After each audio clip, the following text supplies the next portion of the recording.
Hello सबजना मेरो तपाईँबाट सबलाई शुभ दर्शन नमस्कार। टिभी नगरेको वार्ड नम्बर 5 किन्नी आर्थिक कमजोरी रोड। म के भन्न चाहन्छु भने टिभी नगरेको वार्ड नम्बर 5 किन्नी बाजुरा अहिलेसम्म टिभी नगरपालिका वार्ड नम्बर 5 मा रोड पुगेको छैन।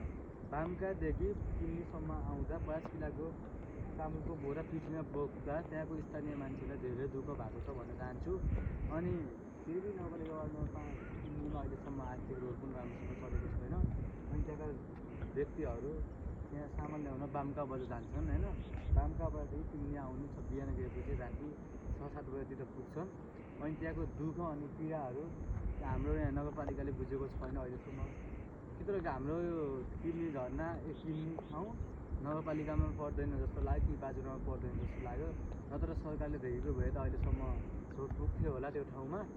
अनि त्यसै गरी अनि त्यो किन्नी झर्ना होइन बाजुराको सबभन्दा ठुलो झर्ना हो।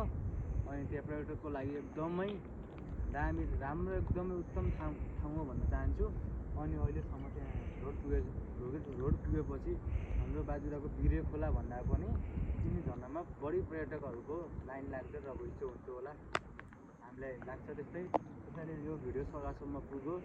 टिभी नगरपालिकाले जहाँसुकै यो बर्खा याममा भन्दा पछि किन्नीमा रोड पुगेको हामीले देख्न पाऊँ भन्न चाहन्छु।